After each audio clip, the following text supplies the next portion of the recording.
fathers a hand clap of praise. Amen. Now let's give our Heavenly Father a hand clap of praise, because He alone is worthy. He is the big man, He is great. He's the one, man, that we depend on. He's the one that's there. He's the one that, man, I cling to. He's my Father today. Hallelujah. Do you love Him today? Yes. Let's give Him a hand clap of praise. Amen. Glory to God.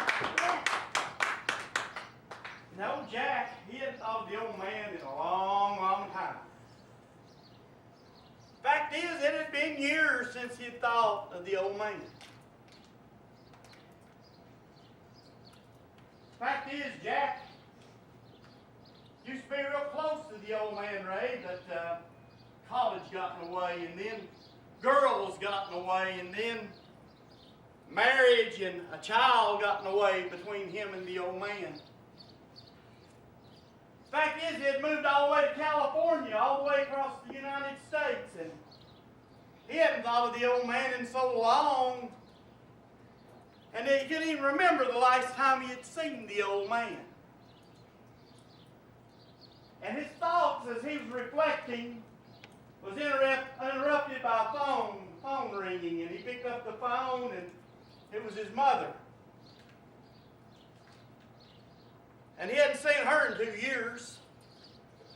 He was wrapped up in his job, David. He's interested only in one thing, making money. He didn't have time for his wife. He didn't have time for his children. He sure didn't have time for past friends or the old man. His mother said, Jack, I've got some bad news to tell you. Mr. Besler passed away. There was a silence on the phone, and Jack waited a minute. He said, well, Mom, I thought he passed away years ago. I hadn't thought of Mr. Besler in years. She said, Jack, I will tell you one thing, Mr. Besler has never forgot you. He's asked about you every day. Every day of his life he asks, how's Jack doing? Well, it sort of touched Jack, and he said, Mom, I ain't been home in 2 years. I'm going to get a flight home and be home for the funeral. He got on the airplane and got home and spent a little bit of time with his mom, and when he went to the funeral, there wasn't hardly anybody there. He got home that evening after the funeral, and he said, Mom, do you think it would be all right if we went over to Mr. Besler's house? She said, yeah, it would. Said, you know, when Dad passed away, Mr. Besler took me in, and he was a daddy to me. Fact is, he taught me about a lot of things in life. He taught me about woodworking, and that's why I'm in the lumber business now, because of Mr. Besler.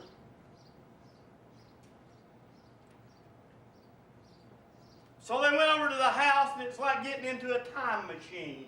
Everything was just like Jack had left it. The same old chair he used to sit in when Mr. Besler would bring him hot dogs and ice cream. The same old pictures hanging on the wall. And Jack looked around in amazement how the things had not changed. Then his eyes went over to the fireplace, and on the mantel, something was missing. And he said, Mom, Mr. Besler's little gold box is missing.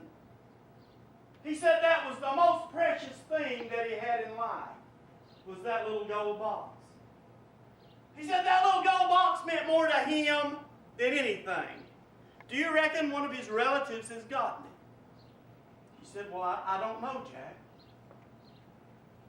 Well, the next morning, Jack got back, took his flight back to California, and business back to normal. No time for his wife, no time for his child, no time for anything but making money. And he'd been home about a week, and he checked the mailbox, and there was a note from the post office that said, we tried to deliver a package today, but there was nobody home, so you got 3 days to come to the post office and pick it up. Well, he went and got it. It's just an old brown wrap package. Said he picked it up and he looked at it. And it was addressed to him. And he said he couldn't hardly read the writing on it. But he saw the return address. Mr. Harold Besler. His hands was shaking, and he opened the package up, and there that gold box was. The most precious thing that Mr. Belzer owned. And there was a letter there, and a key taped to it. And the letter said, Jack, what's in this box was one of the most precious things that I've had in my life.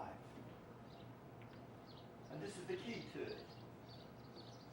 He stuck the key in it, and he opened it up. And inside was a beautiful, beautiful gold pocket watch.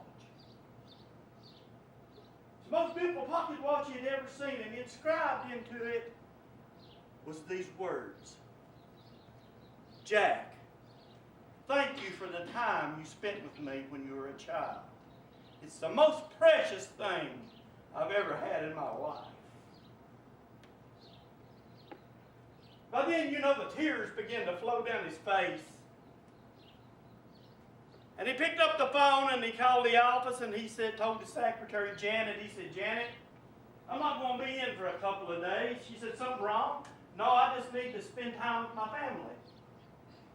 And he said, by the way, Janet, did I ever told you I appreciate all of the time that you have, that you spend here? Take you a couple of days off too.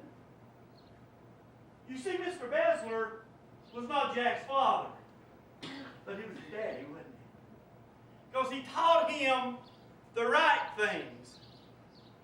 And we as fathers sometimes, I think we miss being the dad. I think we totally lose what it's like to be the daddy. Now we're going to the book of Proverbs, I think it's 22nd chapter. And this little short verse here, it says, teach your children to choose the right path, and when they were older, they will remain on it. Now, I want to talk to you what a good father should be. And I'd like to stand before you this morning and tell you, man, I've been a good daddy. But that'd be a lie. That'd be a lie, David. That'd be a lie. I think the first thing a good daddy needs to be, he needs to have patience with his children. We want those children to act like adults. They're not adults.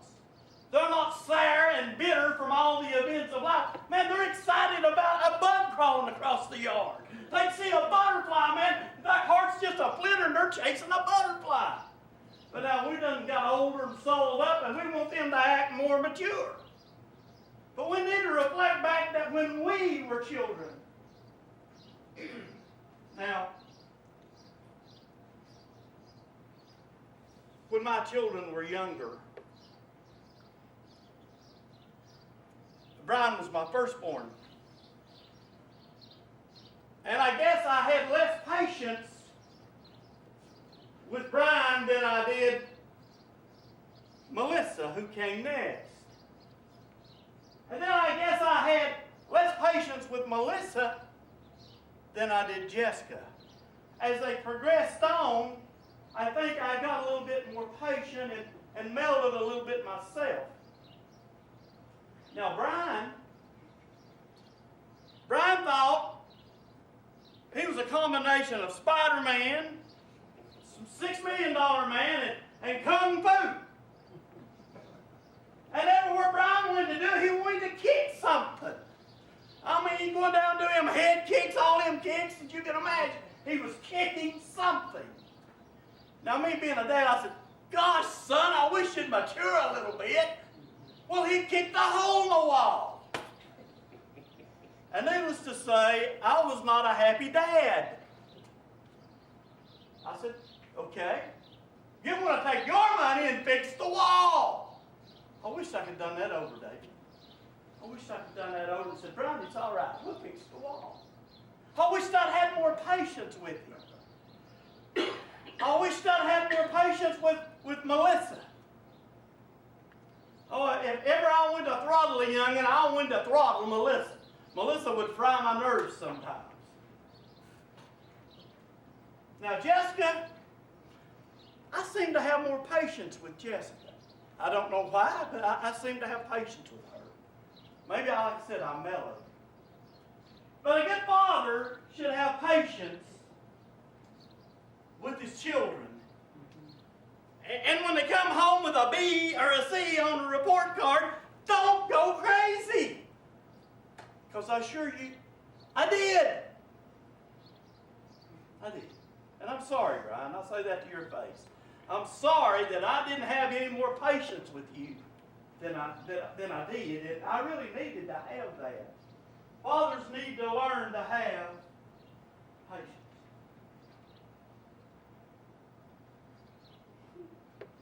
Always shower your children with respect and love. Never talk down on them or belittle them.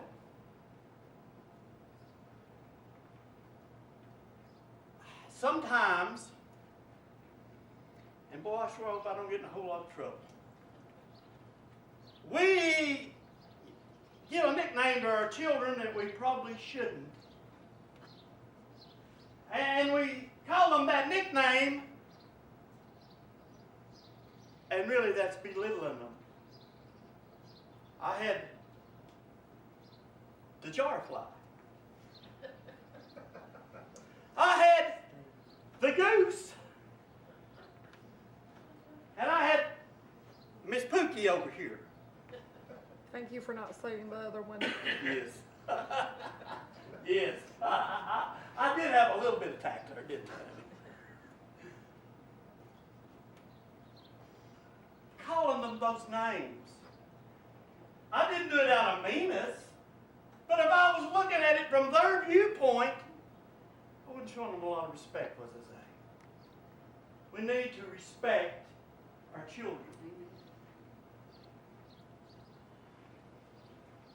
We need to show them that we respect and love God. I got live there, but it's love. Going back to Brian a few minutes. Now, when Brian come into my life, when Brian was born, I was not what I needed to be in the Christian walk with God. Fact is, I was just about as far away from God as you could get. And Dot, being the Christian lady she was, begging me to come to church. I'd lie like a dog, but I done every way in the world to keep from going to church. Didn't want to go to church. Well, being the type of individual I was, I carried on with language that I didn't need to carry on with. I said words that I shouldn't have said, David. And Brian would say, Daddy, please don't talk that way. It ripped my heart out. So I quit trying to use them words. And I'd hide me a beer, and Brian would say, Daddy, don't drink that beer. Wouldn't be a good example. I wasn't. But after that, I got my heart right with God, and I tried to teach them the right way. The children are watching everything we do. They always watch everything you do. I want to talk to you about correction. We need, when we correct our children, to do it with consistency and with mercy. Now, if Melissa was running towards the road and I say, don't do that, and she don't stop, I bust her butt. And if the next day she's running through the yard and going towards the road, I say, go on, idiot. I'm not being very consistent. But when we do our correction, it needs to be full of mercy. We need to be merciful to what we're doing to our children. Because if we are When they do something wrong, we're just busting their butt and not explaining to them what's going on. We're abusing them. And that's how it is. If I just want to get my belt out and wear him out or her out, I'm just abusing them. What are they learning? Daddy beat me to death. But if I sit down and say, look, we can't do this, and this is why we can't do this, and then we correct them in the right way, things would be good. Always take time to listen to your children. Now that's one I really, really struggled with. But to be a good dad, you need to listen to your children. Because when they come up and talk to you, they're trying to tell you something. They're not just running off the mouth. They're trying to tell you something. They might come up to you and say, Daddy, the house is on fire. And you say, yeah, okay. And the house burns down on you. Now, a few years back, I was busy, as I'm always busy, Linda. Doc will tell you I don't rest none. There's no rest in my house. I had a hammer and I had a nail and I was building. And Brian and family was down helping me build. And I don't remember how old Terry was, but he was young. And me being the busy fella I was, I didn't have time to fool with kids. So I'm driving nails. Here Terry comes. Hey, Papa! Papa! I said, what, Terry? There's an ostrich coming up the driveway. I said, yeah. Drive him nails. He said, Papa! Papa! There's an ostrich in the backyard. I said, Terry, I am busy. I ain't got time to fool with these tails. He said, okay, Papa. I kept driving nails, and he said, Papa, Papa. I said, what now? You better turn around. And I did, and there that thing's head was. It must have been a 6-foot emu looking me right in the eye. And I said, oh, I wished I'd listened to him. But see, we don't listen to our children. And we need to take time for our kids. Like I said, I'm telling on myself today. Now, I seem to a lot more time for Brian, and I know he may not see it this way. But in my way of looking at things, I allotted more time for Brian than I did Melissa or Jessica. It seemed like I allotted more money for Melissa, but I allotted more time for Brian. Because he was a guy, and I'm a guy, and he got guy toys that I never did get when I was little. I wouldn't play with them guy toys. The little model airplanes, all that stuff, man, I enjoyed playing with Brian. We'd ride motorcycles together, we'd throw football together. We'd do everything together, play frisbee golf together. Now Melissa, like I said, I didn't spend a lot of time with Melissa. Because I'm going to tell you something, at that time, I was working 6 days a week, sometimes 16 hours a day. We were playing music 3 or 4 of them days a week too. I was one tied up individual. Every day, every minute of every day was full. And Jessica over here, now this is the truth. She didn't know who her daddy was, because Daddy just come through the house and go out the door until we moved to Greenville. And then I found out I've got a daughter named Jessica. And she's got a daddy. We did not take time, Ray. We did not take time. We need to take time for our children. And honestly, if you're a family here, I've got some advice for you. Take family time. I don't care if you got to get a Monopoly board out and play Monopoly. Do something with your family. Go for walks. Do things that you enjoy together. If you don't take time for family time, nothing's going to work right. Eat meals together. Now, I remember when mealtime was when we sat down at the kitchen table and we put the food on the table, we prayed over the food, and we ate it. That was mealtime. Together. And it seems like that now the times have changed. it seems like Dad's grabbed his sandwich or whatever he's going to eat, and he's got the ball game on. And Mama, she's got her Weight Watchers dinner, and she's in there watching American Idol, okay? And you've got your teenage son over here wrapped up in video games and he don't even know where he's at. And your daughter's on the cell phone pushing buttons, texting, talking to whoever she can. And you're no longer a family unit. You went to your own four little separate worlds. We need to take time for our children, Jerry. We need to take time.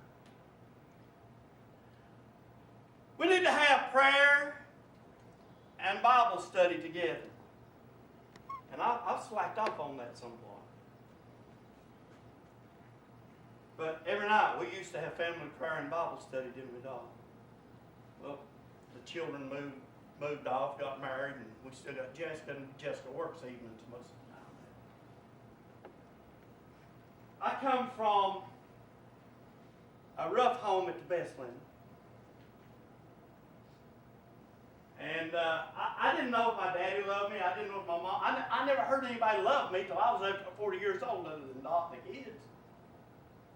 I didn't know anybody loved me. Fact is, that's what I got most of the time. Well, when I was about 5, I went to live with my grandparents because really my family didn't have a whole lot of time for me. My daddy was in Korea, and my mom was taking care of my brother. So I went to live with my grandparents. And it seemed like my biggest memories of my grandfather, that he worked at the Eastman, and it seemed like he was always working 311, though I'm sure he worked a rotating shift. But all I really remember was 311. And I remember we had an old radio there, and he'd play that thing for me on his off days, and we'd listen to Uncle Remus on the radio. And that's the only time I really ever felt love. And I remember that at night when he'd come in from working all day, and I know he wanted to go to bed and was tired and wore out, but he took time. And he'd get an old harmonica out, and he'd play a Christian song. And then we would pray and have Bible study. I'm afraid that America's got so far away from that, we don't know what to do. And fathers, I'm going to give you a bit of advice. And I wished with all my heart that I would follow this advice a long time ago. You see, Dot is my children's mother. If I don't treat her with respect, the family's out of order. If we are fussing and bickering all the time, if we're having knockdown dragouts all the time, the family's in a mess. And Dot come from a very violent family situation. I come from a very violent family situation, and she's Irish, and David, I think I said enough, that means she's got a temper. And you ain't ever seen it until it flares up, and boy, there's fire there. Now me, on the other hand, I'm Scottish, and I'm as stubborn as a rock. And boy, when them two clash, you got a war. And I'd like to say we don't do that, or we don't do as much as we used to. But we still fire up every now and then, don't we, huh? And Brian will say, y'all just like to fight. And I guess maybe he's right. But we really don't like to fight. We really don't. But you've got to learn to respect the children's mother, because them children are watching you. If I'm disrespectful, if we're disrespectful to each other, when they grow up, that's the way they'll be. Did you know that 80% of what a child learns between the time they're born until they're 12 years old is what they see?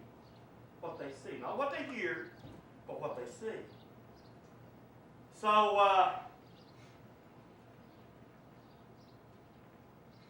what are we letting those children see, Ray? Do we see Dad blow up, go off because somebody cut him off and he wants to give him the one finger salute? Is that what we're seeing? Is that what we're showing our children?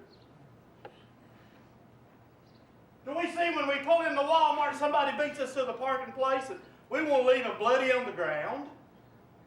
The way we talk, that's what we want to do, isn't it? What are we really being? What kind of example are we being? If I have filthy talk in front of my children, man, I better look out. They're going to talk filthy. My dad asked me, where'd you learn that language you're using? I said, from you. And it's the truth. My dad could out-cuss a sailor, and let me tell you something, I was right with him. I learned real well. What kind of a father are we being? Are we setting a godly example for them? Are we cheating everybody and then bragging about it? Are we being disrespectful? Are we chasing every skirt out on the street? What kind of example are we being? We need to be a godly example. That's what we need to be. And I myself find that, hey, I'm still coming up short, David. Jessica, how old are you, honey? 33. My baby over here is 33. But I'm still her daddy. I'm still her daddy. And I still try to treat my children with a lot of respect. But sometimes Jessica will tell you, I have to sit down and we have to have little talks, don't we? Because, see, God puts the father as the head of the house. He's the spiritual authority in that household. It all boils down to that father. It's his responsibility. Are we being good fathers or not? If we're not, let's try to work on it. Guys, I wish y'all, we'll do something different this morning. If y'all would come up with suicide.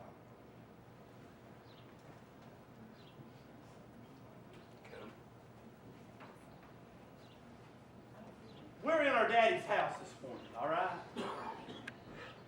Now, we can come in here and we can hear some good singing.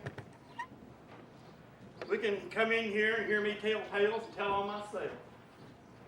And that's all okay. But we really come for one reason this morning.